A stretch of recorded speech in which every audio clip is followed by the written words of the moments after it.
የትኛውም ሰው የማይደራደርበት አንድ ነገር ቢኖር እርሱም ክብር ነው። ማንም ሰው ሲንቀው አይወድም። ማንም በሰው ዝቅ መደረግን አይፈልግም። ብዙ ሰው ግን ሰዎች ለምን እንደሚንቁት፣ ሰዎች ለምን ዝቅ እንደሚያደርጉትና ሰዎች ለምን የሚገባውን ስፍራ እንደማይሰጡት አያውቅም። በዚህ ቪዲዮ እናንተም በክብራችሁ የማትደራደሩ፣ ንቀትን የማትታገሱና ራሳችሁ ዋጋ የምትሰጡ ከሆነ አሁኑ በፍጥነት ልታቆሟቸው የሚገቡትን 7 ሰው እንዲንቃችሁ የሚያደርጉትን መጥፎ ተግባራት እንመለከታለን። ቪዲዮ በስተመጨረሻም ከነዚህ ከምንመለከታቸው 7 መጥፎ ተግባራቶች ውስጥ ከዚህ በፊት ባለማወቅ ደጋግማችሁ ስታደርጉት የነበረው መጥፎ ተግባር የትኛው እንደሆነ ኮሜንት አድርጉልኛላችሁ፣ አነበዋለሁ። እስከ ቪዲዮ ፍጻሜ ድረስ አብራችሁን ቆዩ። እኔ ኤፍሬም አስቻለው ነኝ፣ ሌክቸረር፣ ላይፍ ኮች፣ ኮንተንት ክሬተር። ነገር አዘል ትምህርቶችንና ህይወት ቀያሪ ምክሮችን መከታተል የምትፈልጉ ከሆነ ይህንን ቻናል አሁኑኑ ሰብስክራይብ በማድረግና የደወል ምልክቱን በመጫን ቤተሰብ መሆን ትችላላችሁ። ይህ ቪዲዮም ብዙ ሰዎች ጋር ሊደርስ ዘንድ አሁኑኑ ላይክ አድርጋችሁ ጀምሩት። ቀጥታ ወደ ጉዳያችን እንግባ።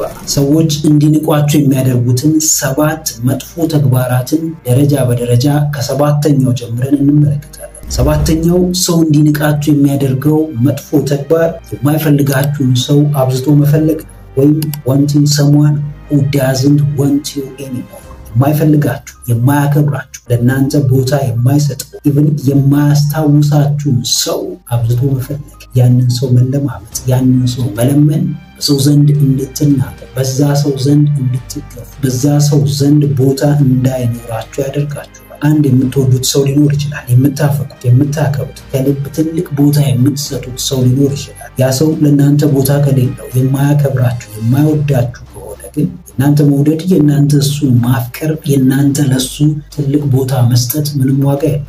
የእሱን ሀሳብ፣ የእሱን ፍላጎት የማክበር ግዴታ አለባችሁ። ሁሉም ሰው የራሱን ቀይ መስመር ያሰባል። የማይፈልገውን ሰው አልፈልግም ማለት ይችላል። ብዙ ሰው ግን ይሄንን ቃል በግልጽ አይናገርም። የማይፈልጋችሁ ከሆነ ወይም የማያፈቅራችሁ ከሆነ ያ ሰው በግልጽ አውጥቶ እኔ አልወድህም፣ እኔ አላፈቅርህም፣ እኔ ከአንተ ጋር መሆን አልፈልግም ላይላችሁ ይችላል። ነገር ግን በብዙ አይነት መንገድ እናንተን እንደማይፈልጋችሁ፣ ከእናንተ ጋር መሆን ምርጫው እንዳልሆነ ሊያሳያችሁ ሊሞክር ይችላል። እሱን ደግሞ የማንበብ ግዴታው እናንተ ነው። ይህንን ሳታነብ፣ የእሱን ሁኔታ ሳትረዱ፣ ጊዜ የማይሰጣችሁ፣ ኢቨን ሊያዳምጣችሁ እንኳን ፈቃደኛ ያልሆነን ሰው አብዝታችሁ የምትፈልጉ፣ አብዝታችሁ ትኩረታችሁን፣ ሐሳባችሁን ሁሉ ስለሱ የምታደርጉ ከሆነ በሱ ብቻ ሳይሆን በዙሪያችሁ ወይም በሱ ዙሪያ ባሉ ሰዎች ራሱ እየተናቃችሁ ትመጣላችሁ።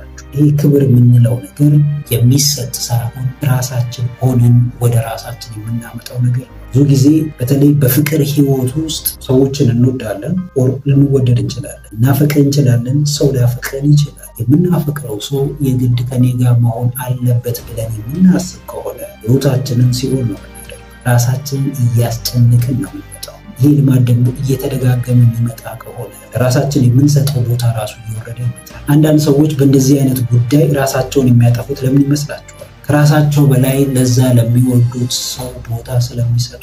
ራሳቸውን መውደድ ሲኖርባቸው፣ ራሳቸውን ማክበር ሲኖርባቸው፣ ራሳቸው ትኩረት መስጠት ሲኖርባቸው በዛ ቦታ፣ በዛ ፋንታ እዛ ለሚወዱት ሰው ትኩረት ይሰጣል። ያንን የሚወዱትን ሰው ያስቀድማል። ለሱ መጨነቅን ያበዛል። እሱ የኔ ካልሆነ እኔ መኖር አልችልም የሚል እሳቤ ወይም ድምዳሜ ላይ እስከ መድረስ ይደርሳል። ይህንን የሚያደርጉ ከሆነ ደግሞ ህይወታቸው ትርጉም አልባ ነው። አንድ ሰው እናንተን አልፈልጋችሁም፣ ከኔ ጋር እንድትሆኑ፣ ከኔ ጋር እንድትኖሩ አልፈልግም፣ ህይወቴ ውስጥም እንድትቆዩ አልፈልግም የሚላችሁ ከሆነ በግድ አብራችሁት ልትቆዩ አትችሉም። የፍቅር ህይወት፣ ትዳር፣ ጓደኝነት፣ አብሮነት የሚባሉት ነገሮች በፍቅር ኃይል አሸንፈን የምንገባባቸው ነገሮች እንጂ በግዴታ እኛ ስለፈለግን ብቻ የሰውን እጅ ጠምዝዘን ህይወታችን ውስጥ እንዲቆዩ የምናደርግባቸው ሁኔታዎች አይደሉም። ራሱን የሚወድ፣ ራሱን የሚያከብር፣ ራሱን የሚንከባከብ፣ ለራሱ ቦታ የሚሰጥ ሰው በፍጹም እንደዚህ አይነት መጥፎ ነገር ውስጥ አይገባም። ይህንን መጥፎ ተግባር ደግሞ እየደጋገመ ራሱን ያሰቃያል። ስለዚህ ሰዎች በተደጋጋሚ እየናቋችሁ፣ ቦታ የማይሰጧችሁ፣ የማያዳምጧችሁ ከሆነ ይህንን ልማዳችሁን አሁኑኑ። 6ኛው ሰው እንዲንቃችሁ የሚያደርገው መጥፎ ተግባር ከልክ በላይ ይቅርታ መጠየቅ፣ አፖሎጃይዚንግ ቱ ማች። አስተውላችሁ ከሆነ አንዳንድ ሰው የምርም ያሳዝናል። እሱ ላጠፋው ጥፋትም ይቅርታ ይጠይቃል፣ ሌላ ሰው ላጠፋው ጥፋትም ይቅርታ ይጠይቃል። ሁሌም ይቅርታ ይጠይቃል። ይቅርታ መልካም ነገር ነው። ይቅርታ በጣም በጎ ምግባር ነው። የኛን ውስጣዊ ማንነት፣ የኛን መልካምነት፣ የኛን ንጽህና ነው የሚያሳየው። ነገር ግን ያለ ቦታው ሲሆን እያዋረደን ነው የሚመጣው፣ እያስናቀን ነው የሚመጣው። ሰዎች ዝቅ እንዲያደርጉ ለእኛም ቦታ እንዳይሰጡን ነው የሚያደርገው። ማንንም ሰው ይቅርታ ከመጠየቃችሁ በፊት ለምን ይቅርታ እንደምትጠይቁት ልታምኑበት ይገባል። ለማታምኑበት ነገር ይቅርታ መጠየቅ ራስን እንደማዋረድ ነው የሚቆጠረው፣ ራስን ዝቅ እንደማድረግ ነው የሚቆጠረው። ሰው አውቆም ሊያጠፋ ይችላል፣ ሳያውቅም በስህተት ሊያጠፋ ይችላል። እዛ ላጠፋው ጥፋት ደግሞ ኃላፊነት መውሰድ ያለበት ያ ያጠፋው ሰው ነው እንጂ እናንተ አይደላችሁ። እናንተ ላጠፋችሁ ጥፋት ኃላፊነት ትወስዳላችሁ። ከዛ ውጭ ላለው ነገር ግን ያ ያጠፋው ሰው ኃላፊነቱን እንዲወስድ ማድረግ ይኖርባቸዋል። በህይወታችን ውስጥ አንዳንድ ገደቦችን የምናስቀምጠው እኛው ራሳችን። ይቅርታ መጠየቅ ስላበዛን የሚቀጥል የፍቅር ግንኙነት ወይም ደግሞ የትዳር ህይወት፣ የስራ ባልደረባነት ወይም ደግሞ የጓደኝነት ህይወት አይኖርም። ዛሬ ይቅርታ ጠይቃላችሁ፣ ነገም ያጥፋት ይደገማል። ነገም ይቅርታ ጠይቃላችሁ፣ ተነገ ወዲያም ያጥፋት ይደገማል። ሁሌም ይቅርታ ጠይቃላችሁ። በዚህ አይነት ሁኔታ ውስጥ እንዴት ነው ያ ሰው ለእናንተ ክብር ሊኖረው የሚችለው? እንዴት ነው ያ ሰው ለእናንተ የሚበጀውን መልካም ነገር እያሰበ ሊናገር ወይም ሊያደርግ የሚችል? ኦልሬዲ እሱ ጥፋት እናንተ ናችሁ የምትጠየቁት። እሱ ላጠፋው ጥፋት ራሳችሁን ነው የምትወቅሱት፣ ራሳችሁን ነው የምትወነጅሉት። ይህ ተግባራችሁ ደግሞ ያ ሰው በፍጹም ለእናንተ ቦታ እንዳይኖረው ነው ያደርጋል። ይቅርታ ውስጥን ንጹህ ያደርጋል፣ ውስጥን ያረጋጋል፣ ሰላም ይሰጣል። ነገር ግን ሰላም የሚሰጠው የሚያረጋጋው ውስጥን ንጹህ የሚያደርገው ለራሳችን ለገዛ ጥፋታችን ይቅርታ ስንጠይቅ ብቻ። ለሰው ጥፋት ግን ይቅርታ የምንጠይቅ ከሆነ የሆነ ቀን ራሳችንን መውቀሳችን አይቀርም። ነገሮች ከአቅማችን በላይ ሲሆኑ፣ ማይስተካከሉ አይነት ሲሆኑ ያኔ ጣታችንን ራሳችን ላይ ነው የምንቀስረው። ያኔ ተጠያቂዎቹ እኛ ነን። የትኛውም ሰው ቢያጠፋ ያንን አጥፊውን ተጠያቂ ለማድረግ በፍጹም እንዳትፉ። ተጠያቂ ስላደረጋችሁት፣ ስለወቀሳችሁት፣ ስለጠየቃችሁት፣ ስላስጨነቃችሁት የሚርቃችሁ አይነት ሰው ከመሰላችሁ አድርጋችሁ ማየት። ኃላፊነት የማይወስድ ሰው፣ ዛሬ የሚሰራውን ነገር ነገም ለመደጋገም የሚያስብ ሰው፣ እናንተ ስሜትና ለእናንተ ጤንነት ቅንጣት ታክል ግድ የማይሰጠው አይነት ሰው ከሆነ ብትለያዩ፣ ብትተዉት ምን ታጣላችሁ? ምን ትጎዳላችሁ? ዓለም ላይ ሰርቫይቭ የሚያደርጉ ዓለምን የሚገዙ የሚቆጣጠሩ ኃይለኛ የሚባሉ ሰዎች ራሳቸውን የሚወዱ ሰዎች ናቸው። ራሳቸውን የሚያከብሩ፣ ለራሳቸው ትልቅ ቦታ የሚሰጡ ሰዎች ናቸው። ለራሱ ትልቅ ቦታ የሚሰጥ ሰው ደግሞ ሰው ላበላሸው ነገር ራሱን አይጠይቅም፣ ራሱን አይወቅስ። መውቀስ ካለበት ያንን ጥፋተኛውን ሰው ይወቅሳል። ማስተካከል ካለበት ያ ጥፋተኛው ሰው እንዲስተካከል ደጋግሞ ይነግረዋል፣ እድል ይሰጠዋል፣ ይታገሰዋል። ከዛ ውጭ ግን አንድ ሰው ወይም ያኛው ሰው ላጠፋው ጥፋት ራሱን ብሌም የሚያደርግ ራሱን የሚወቅስ አይነት ሰው አይደለም። ይቅርታችሁን ገደብ አብጁለት። አምስተኛው ሰው እንዲንቃችሁ፣ ሰው እንዲያንቋሸሻችሁ፣ ሰው ዝቅ እንዲያደርጋችሁ፣ የሚገባችሁን ቦታም እንዳይሰጣችሁ የሚያደርገው መጥፎ ተግባር ወረኛ መሆን ነው፣ ወይም ቢንግ ቶካቲቭ። የሚመለከታችሁንም የማይመለከታችሁንም ዝም ብሎ ማውራት፣ ራስን ከልክ በላይ ኤክስፕሌን ማድረግ፣ ራስን መግለጽ። ሰው ስለ እናንተ ማወቅ የሚፈልገው በጣም ጥቂት፣ በጣም ትንሽ ወይም አጭር ነገር ሊሆን ይችላል። እናንተ ግን ሰው የማይፈልገው ስለ እናንተ ግድ የማይሰጠውን ነገር ደጋግማችሁ ታወራላችሁ። ይህን የምታደርጉ ከሆነ በመጀመሪያ የሚንቃችሁ ያ የምታወሩለት ሰው፣ በመቀጠል ደግሞ በዛ ሰው ዙሪያ ያሉ ሰዎች ናቸው። ራስን መቆጠብ ወይም ቁጥብ መሆን የሚባል ነገር አለ። ራሳችሁን የማትቆጥቡ የምታወሩትን ነገር ደግሞ የማታውቁ ከሆነ ኢትስ ኦብቪየስ ሰው ለእናንተ ቦታ ሊኖረው አይችልም። የሚያወራውን ነገር የማያውቅ ሰው አስበው እንኳን እንደሚያወራ እርግጠኛ መሆን አይቻልም። ስለ ቤተሰባችሁ ዲቴል ነገር ታወራላችሁ። ስለ ፍቅር ግንኙነታችሁ ወይም ስለ ትዳራችሁ ዲቴል የማይወራ ነገር ታወራላችሁ። ስለ ጓደኛችሁ የማይመለከታችሁ ነገር ታወራላችሁ። በዙሪያችሁ ስለ አካባቢያችሁ ሰዎች የማይመለከታችሁን ወሬ ታወራላችሁ። ስፔሻሊ ደግሞ ይሄ ጎሲፒንግ ወይም ሐሜተኛ መሆን ከምታስቡት በላይ ያስጠቃችኋል፣ ያዋርዳችኋል፣ ዝቅ ያደርጋችኋል። እስቲ እናንተ ራሳችሁ አንድ ሐሜተኛ የሚባልን ሰው ወይም ጎሲፐር የሚባልን ሰው የምትመለከቱበትን አይን፣ ያንን ሰው የምትቀበሉበትን መንገድ አስተውሉ። እዛ ሰው የምር ክብር አላችሁ? ያንን ሰው የምር ትወዱታላችሁ? ያ ሰው ከእናንተ ጋር እንዲሆን የምር ትፈልጋላችሁ? በፍጹም አትፈልጉ። በፍጹም ያን ሰው መስማት እንኳን አትፈልጉ። በእናንተ ሲሆን የሚቀየር ነገር የለም። ጎሲፐር ከሆናችሁ፣ ሐሜተኛ ከሆናችሁ፣ ቡና ላይ፣ በምሳ ላይ፣ በእራት ላይ ሰዎችን የምትሞጭቁ፣ ስለ ሰዎች ክፉ ነገርን የምታወሩ፣ የሰውን ሚስጥር አደባባይ የምታወጡ አይነት ሰው ከሆናችሁ ቅቦራጭ ናችሁ። ረጅም ርቀት መጓዝ አትችሉም። ከሰው ጋር መኖር ይከብዳችኋል። ህይወታችሁን በምትፈልጉት መንገድ መምራት ይከብዳችኋል። የሆነ ጊዜ የሰውን ስም ያጠፋችሁበት ሁኔታ መቀመጥ ይከብዳችኋል። ህይወታችሁን ሲኦል ያደርገዋል። ብዙ ሰው በምላሱ ምክንያት ህይወቱ ተመሰቃቅሏል። ብዙ ሰው የማይመለከተው ውስጥ በመግባት የሰውን ሚስጥር በማባከን ሰዎችን ያለ ልክ በመተቸት ሰዎችን ያለ ልክ በማሳቀቅ የማይገባውን ህይወት እየኖረ ነው። አትንገር ብሎ ነግሮኝ አትንገር ብዬ ነገርኩት የሚባል አባባል አለ። ሰው ሚስጥሩን ከነገራችሁ የሰውን ሚስጥር ጠብቁ። ሰው የኔ ናችሁ ብሎ ሰው መፍትሄ ታመጡልኛላችሁ ብሎ የባጤ ቆጡን የጨነቀውን ሁሉ ያማከራችሁን ነገር አደባባይ አታውጡበት። ያኔ ነገሮች ሁሉ ይበላሻል። ያኔ የሚቀርባችሁን ሰው ታውቃላችሁ። ዝምታ በጣም ትልቅ አይደለም። ዝምተኛ ሳይሆን ወሬኛ የምትባሉ አይነት ሰዎች ከሆናችሁ ራሳችሁን ተቀበሉ። መጀመሪያ እኔ ወሬ ወዳድ ነኝ ወሬኛ ነኝ ብላችሁ ራሳችሁን አሳምኑ። ከዛ በኋላ ነው ወደ ዝምተኛነት እርከን የምትጓዙት። ከዚህ በፊት ስታወሯቸው የነበሩትን ወሬዎች ትቀንሳላችሁ። ወሬ የሚበዛበት ቦታ ስትሄዱ ከነበረ እሱንም ታቆማላችሁ። የሶሻል ሚዲያው የሚወሩ ወቅታዊ ወሬዎችን የምታሳድዱ እሱን ደግሞ የምታብላሉ እሱን የምታሰራጩ አይነት ሰዎች ከሆናችሁ ከዛ ራሳችሁን ትቆጥባላችሁ። በየሰፈሩ የሚወሩ ወሬዎችን እያዳመጣችሁ ለማይመለከተው ሰው ሄዳችሁ የምታወሩ አይነት ሰዎች ከሆናችሁ እነዚህን የሚወሩ ወሬዎችን መስማት ታቆማላችሁ። ከዚህም በተጨማሪ የማታደርጉትን ነገር በፍጹም ቃል እንዳትገቡ። ሰዎች ከእናንተ ኤክስፔክት የሚያደርጉትን እንዲያደርጋለሁ፣ በዚህ ቦታ እገኛለሁ፣ ያላችሁኝን ነገር እፈጽማለሁ ካላችሁ በኋላ ቃላችሁን የምታጥፉ ከሆነ ሰዎች ይንቋችሁ። ለእናንተ የነበራቸው ቦታ በሚገርም ሁኔታ እየወረደ ይመጣል። ይህ ከማንም የተደበቀ ነገር አይደለም። ቃሉን የሚጠብቅ ሰው የተከበረ ሰው፣ የሚወደድ የሚፈለግ አይነት ሰው፣ ለቃሉ ሟች የሚባል አይነት ሰው። ቃሉን የማያከብር ሁሌም የሚያወራ ያወራውን ነገር ደግሞ በፍጹም የማያደርግ ሰው በጣም ቀላል ሰው ነው። በጣም ልፍስፍስ የሆነ ደካማ የሚባል አይነት ሰው። ደካማ ልፍስፍስ ወይም ቀላል ሰው መሆን የማትፈልጉ ከሆነ የገባችሁትን ቃል አክብሩ። ለሰው የገባችሁትን ቃል ብቻ አይደለም፣ መጀመሪያ የምትጀምሩት ለራሳችሁ የገባችሁትን ቃል። ስለዚህ የሚያስንቃችሁን ወሬ ማውራት ከወሬ በላይ ሰርቶ ማሳየት ላይ ብርቱ።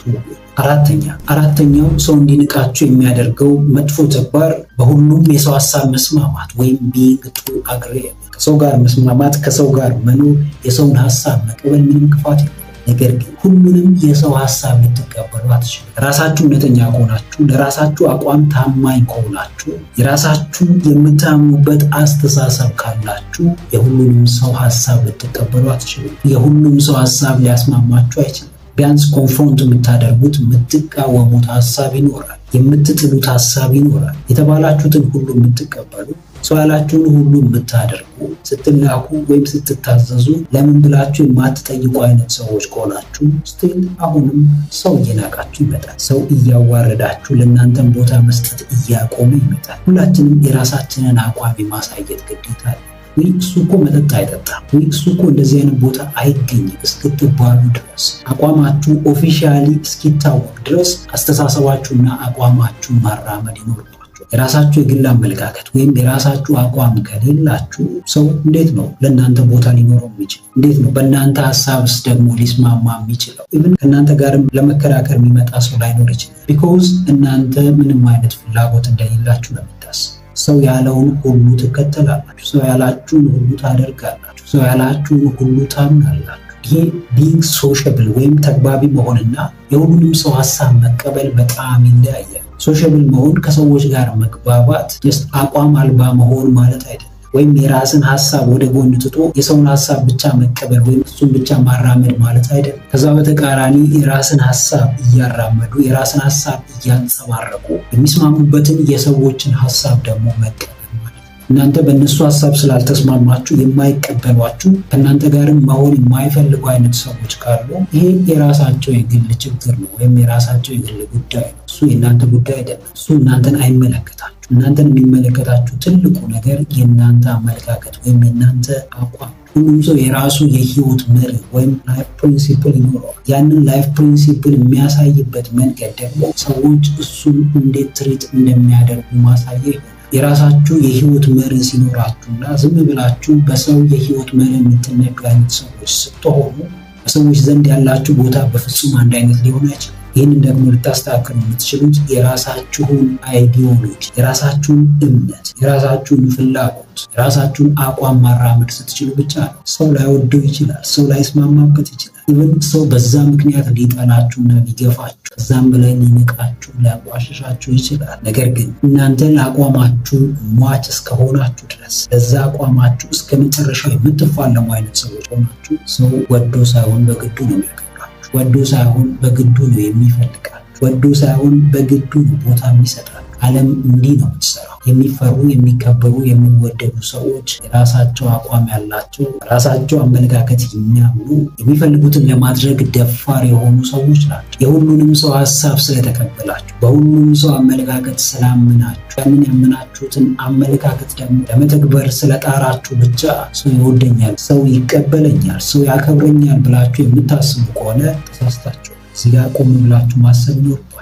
የምታስቡት ደግሞ ስለ ሰው አመለካከት በሰው ስለመወደድ ሳይሆን ራስን ስለመውደድ፣ የራስን አመለካከት ስለማራመድ፣ የራስ የግል የሚባል አቋም ስለመኖር ነው ማሰብ ያለባችሁ። በሶስተኛ ደረጃነት ያስቀመጥኩላችሁ ሰው እንዲንቃችሁ የሚያደርገው በጣም መጥፎውና ጎጂው ተግባር አትገምቱት ትችላላችሁ። አይን መድፋት ወይም አቮይዲንግ አይ ኮንታክት። አይን መድፋት፣ ዝም ማለት፣ አይን አፋር መሆን፣ ሰዎችን አይን ለአይን እያዩ ማውራት አለመቻል በማህበረሰባችን ዘንድ ጨዋ፣ ሰውን ቀና ብሎ ማያይ፣ ሰው የሚያከብር ሊያስብለን ይችላል። በተቃራኒው ግን ሊያስንቀንም ይችላል። የምናከብራቸውን የምንወዳቸውን በጣም ትላልቅ ደረጃ ላይ ያሉትን ሰዎች ቀና ብለን መመልከት እንደ ንቀት ሊቆጠር ይችላል። ለእነሱ ቦታ እንዳልሰጠን ሊታሰብብን ይችላል። ነገር ግን በእኛ ደረጃ ላይ ያሉ ወይም ከኛ ጋር በአንድ መስሪያ ቤት የሚሰሩ ከኛ ጋር ያደጉ ጓደኞች፣ ወዳጆች፣ ቤተሰቦች ጋር ግን አንገት ደፍቶ አይንን ዝቅ አድርጎ ማውራት ሰው እንዲንቃችሁ ያደርጋል። ሰው ለእናንተ ቦታ እንዳይሰጣችሁ፣ የእናንተንም ንግግር እንዳያዳምጥ ያደርጋል። አንገታችሁን ደፍታችሁ የምታወሩ ከሆነ ከምታወሩት ሰው ጋር የአይ ኮንታክት የሌላችሁ ከሆነ ኢቨን እጃችሁን አጣምራችሁ ለረጅም ጊዜ ቁጭ ብላችሁ የምታወሩ ወይ ዝም ብላችሁ የምታዳምጡ ከሆነ ፑር የሚባል ፖስቸር ካላችሁ የሰውነት እንቅስቃሴያችሁ በጣም የደከመ የልፍስፍስ አይነት ሰው ከሆነ ሰዎች ለእናንተ የሚሰጧችሁን ቦታ ይቀይራል። ይህ ገስቸር የምንለው ነገር አለ፣ ወይም ደግሞ ፖስቸር የሰውነታችን እንቅስቃሴ። ሰዎች መጀመሪያ የሚያዩት ሰውነታችንን ቃል ከማውጣታችን በፊት ረጅም ነገር ከመናገራችን በፊት ነገሮችን በግልጽ ከመተንተናችን በፊት መጀመሪያ የሚያዩት የሰውነት እንቅስቃሴያችን። ከዛ በመቀጠል ደግሞ መጀመሪያ የምናወጣውን ድምፃችን ስታንቶ ቀና ብሎ ማውራት፣ አይን ለአይን እየተያዩ ማውራት፣ በአይን መግባባት የእናንተን በራስ መተማመን ያሳያል። የእናንተን በምታወሩት ነገር ማመናችሁን ያሳያል። ከውስጣችሁ እንደምታወሩት ከውስጣችሁ የሚነዳችሁ የሚንቀለቀል ፍላጎት ወይም ዲዛይር የምንለው ነገር እንዳለ ያሳያል። እንደዛ ማይሆን ከሆነ ግን ጀስት ኩስስ ብላችሁ የምታወሩ፣ ዝቅ ብላችሁ የምታወሩ፣ የሰውን አይን እንኳን ቀና ብላችሁ ለማየት በጣም የምታፍሩ የምትሳቀቁ አይነት ሰዎች ከሆናችሁ ሰዎች የራሳቸውን አመለካከት ሊጭኑባችሁ ነው የሚፈልጉት። በእነሱ ሀሳብ ብቻ እንድትስማሙ ነው የሚፈልጉት። ኢቨን ማሰብ የምትችሉ መናገር የምትችሉ የራሳችሁ ፍላጎት እንዳላችሁ እንኳን ሊረሱት ይችላል። ይህን ማትፈልጉ ከሆነ ቀና ብላችሁ ማውራት፣ ሰውን አይኑን እያያችሁ ማውራት፣ በአይን መግባባትን መለማመድ። ይህ ነገር ቀስ ብሎ በልምምድ የሚመጣ ነገር ነው። ስፔሻሊ ረጅም ጊዜ አይን አፋር የነበራችሁ አንገታችሁን ቀና ለማድረግ በጣም የሚከብዳችሁ በአስተዳደጋችሁ ምክንያት ራሳችሁን እንኳን ለመግለጽ የምትፈሩ አይነት ሰዎች ከሆናችሁ ቀስ ብላችሁ ራሳችሁን ማለማመድ፣ ከዚህ ልማድ መውጣት፣ ፍርሃታችሁን ወይም አይን አፋርነታችሁን ሰው እንዲያውቅ ማድረግ ይኖርባችሁ። ደግሞ በዚህ አጋጣሚ አንድ ጥያቄ ልጠይቃችሁ። የበዛ እውቀት ፈሪ ያደርጋል ወይስ ደፋር ያደርጋል? ኮሜንት አድርጉ። እንግዲህ ቤተሰቦች እስካሁን አብራችሁን ከሆናችሁ ቪዲዮ በጣም ተመችቷችኋል ማለት ነው። ስለዚህ ላይክ ማድረጋችሁ እንዳትረሱ። ቻናሉን አዲስ ከሆናችሁ ሰብስክራይብ በማድረግና የደወል ምልክቱን በመጫን ቤተሰብ መሆን ትችላላችሁ። በሁለተኛ ደረጃነት ያስቀመጥኩላችሁ አሁኑን ልታቆሙት የሚገባው ሰው እንዲንቃችሁ የሚያደርገው መጥፎ ተግባር ከሰው ማረጋገጫ መፈለግ ነው፣ ወይም ሲኪንግ ኮንስታንት ቫሊዴሽን። ሰዎች ካላረጋገጡላችሁ፣ ሰዎች ልክ ናችሁ ካላሏችሁ፣ ወይም ሰዎች ካልተደሰቱባችሁ፣ ልክ የሆናችሁ የማይመስላችሁ፣ ጥሩ ነገር የሰራችሁ የማይመስላችሁ፣ አስደሳች ነገር የፈጸማችሁ የማይመስላችሁ አይነት ሰዎች ከሆናችሁ ይህ መጥፎ ባህሪያችሁ ሰው እንዲንቃችሁ ነው የሚያደርገው። ሰው እናንተን ዝቅ እንዲያደርግ የእናንተንም አመለካከት እንዳይቀበል ነው የሚያደርጋችሁ። ከልክ በላይ ሰዎችን ማማከር፣ ትንሹንም ትልቁንም ነገር ለሰው መንገር፣ እንዲህ ላደርግ ነው፣ ይህንን ልገዛ ነው፣ ይህንን ልጀምር ነው፣ ሁሉንም ነገር ለሰው በተናገራችሁ ቁጥር ለሰው ተናግራችሁ ደግሞ ያንን የተናገራችሁትን ነገር የማታደርጉት ከሆነ የማታሳዩት ከሆነ በተግባር የማትገልጡት ከሆነ ኦብቪየስ ሰው ለእናንተ የሚኖረው ቦታ በጣም የወረደና ያነሰ ነው።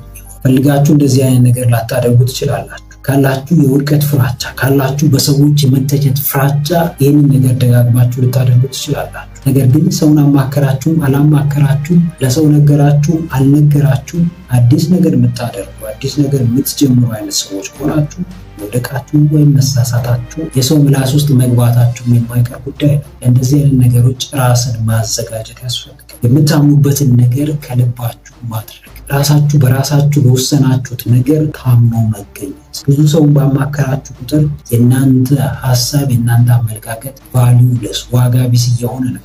የእናንተ ህይወት የእናንተ ብቻ ነው። የእናንተን ህይወት ደግሞ ኃላፊነት ወስዳችሁ የምትኖሩት እናንተ ብቻ ናችሁ። ከአቅም በላይ የሆነ ነገር ሰዎችን ማማከር ኖርማል ቀላል ነው፣ መሆን የሚችል ነው፣ ሁሉም ሰው የሚያደርገው ነገር። ነገር ግን ከዛ በላይ በጣም ሲምፕሉን በጣም ትንሹን ነገር የእናንተን ውሳኔ የሚፈልግን ነገር ዝም ብላችሁ ላገኛችሁት ሰው የምታወሩ ከሆነ ሁሉንም ሰው ፕሮፌሽናሉንም ነን ፕሮፌሽናሉንም ደጋግማችሁ የምታማክሩ ከሆነ አንድ ጉዳይ ላይ ቶሎ የመወሰን ችግር ካለባችሁ ይሄ መጥፎ ባህሪያችሁ ሰዎች እንዲንቋችሁ ብቻ አይደለም እናንተ ራሳችሁን እንድትንቁ ለራሳችሁ ቦታ እንዳትሰጡ ሊያደርጋችሁ ይችላል። ግልጽና የተረጋገጠ ነገር ነው። ምንም ነገር ብታደርጉ መተቸታችሁ አይቀር። ምንም ነገር ብታደርጉ ሰው አቃቂ ማውጣቱ አይቀር። ትልቅ ደረጃ ላይ እንኳን ብትደርሱ በጣም የተሻለ የሚባል አይነት ህይወት እንኳን ቢኖራችሁ ሰው ከእናንተ ህይወት እጸጽ ማውጣቱ አይቀር። ፐርፌክት የሚባል ነገር መጠበቅ ማቆም ይኖርባችሁ። ይህን ከሰዎች ራሱ ሁሉም ሰው እንዲወዳችሁ፣ ሁሉም ሰው እንዲያከብራችሁ መጠበቅ፣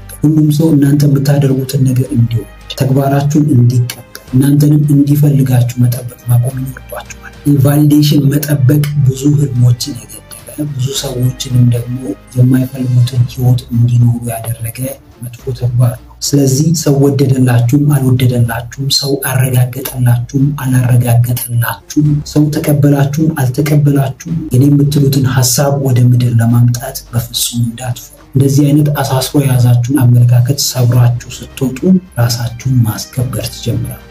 ብቻውን ምንም አይነት ፍንጭ ሳያሳይ ምንም አይነት ነገር ለሰው ሳያወራ ሳይናገር ተደብቆ ትልቅ ነገርን ማድረግ የሚችል ሰው አለማክበር አይቻልም። አለመውደድ፣ አለማድነቅ፣ ያንን ሰው አለመፈለግ፣ ከሱ ጋር ወዳጅ ለመሆን አለመሞከር አይቻልም። እንደዚህ አይነት ሰው የመሆን ብርታቱ ካላችሁ ሰው በፍጹም ሊንቃችሁ አይችልም። ሰው በፍጹም እናንተን ዝቅ ሊያደርግ አይችልም። ሰው በፍጹም ከእናንተ ተጽዕኖ ነፃ መሆን አይችልም። በአንደኛ ደረጃነት ያስቀመጥኩት እጅግ በጣም ወሳኝ ሳታውቁት ከልክ በላይ ያደረጋችሁት ያላችሁት የሚያስንቃችሁ መጥፎ ተግባር ንቀትን መታገስ ነው፣ ወይም ቶለሬቲንግ ዲስሪስፔክት።